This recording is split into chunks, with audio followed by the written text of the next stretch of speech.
Well, for some analysis, we're joined now by Steven Ekovich, Professor of Political Science at the American University of Paris. Thank you so much for being with us here this morning, Stephen. Firstly, Nikki Haley, she's planning on getting straight back onto the campaign trail in Michigan this Sunday. Why is she so determined to stay in the race?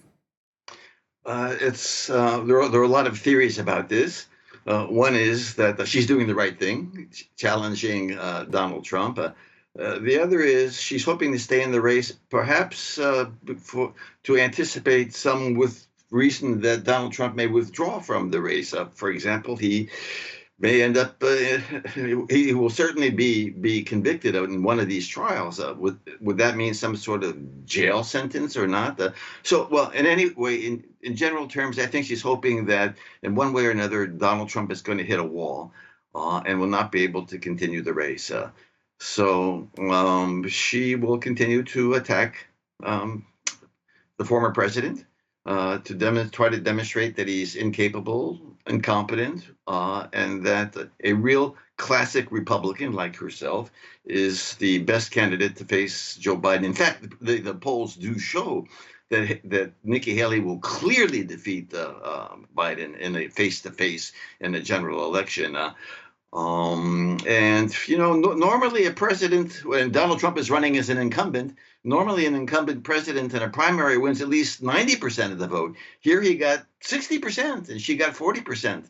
Analysts before this primary election were saying if Nikki Haley could get to 40%, it shows that she's building momentum. So this is not an undiluted victory for Donald Trump. It's not a catastrophic defeat either for Nikki Haley. The contest goes on. But there is no denying, surely, that this is a crushing defeat for her. She was a two-time state governor here and must cast doubt on her long-term viability, particularly seeing as she had campaigned so aggressively in her home state and she's still lost. It's not a crushing defeat. I just said it's not a crushing defeat. She's building momentum. She's staying in the race. She has a lot of money, a lot of big donors. And she's gaining more and more money. Money is what keeps you in the race. Donald Trump's donations, on the contrary, are descending. He has fewer and fewer donors, and furthermore, he's spending more and more of his campaign money on his legal fees.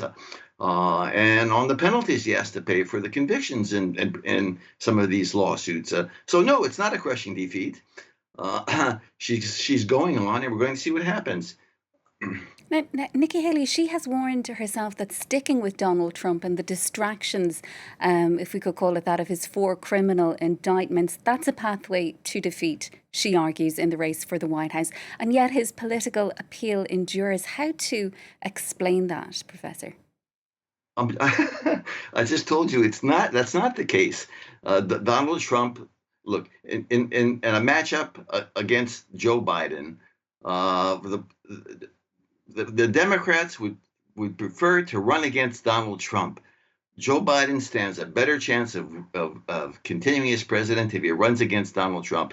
If he has to run against Nikki Haley, the polls show he loses, and he loses cleanly and clearly. So the real, if you will, the real victor in today's primary in South Carolina is Joe Biden.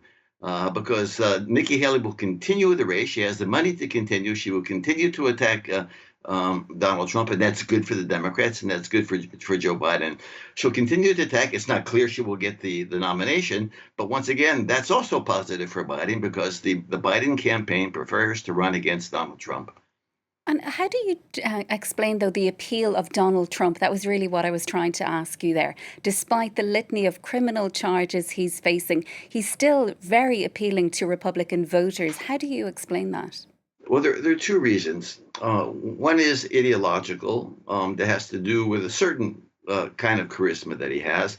But the other is, in essence, Donald Trump has been captured by a social movement with an ideology, a zealot social movement, which is called now Christian nationalism. But Christian nationalism is more than a zealous universe of closed truths. It is also an organization. It's a structured organization. It has its policy organizations like the Heritage Foundation. It has its legal foundation like the Federalist Society. It has its databases. It has a whole network of evangelical churches all across the United States with thousands of pastors who can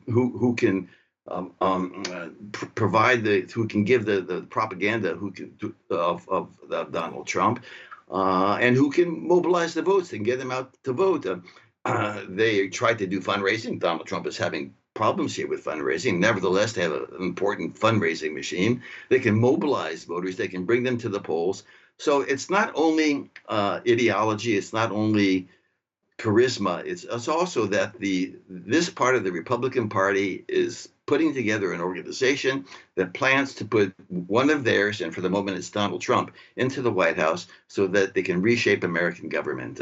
But once again, it's more in this term, it's the organization capturing Trump rather than Trump capturing the organization.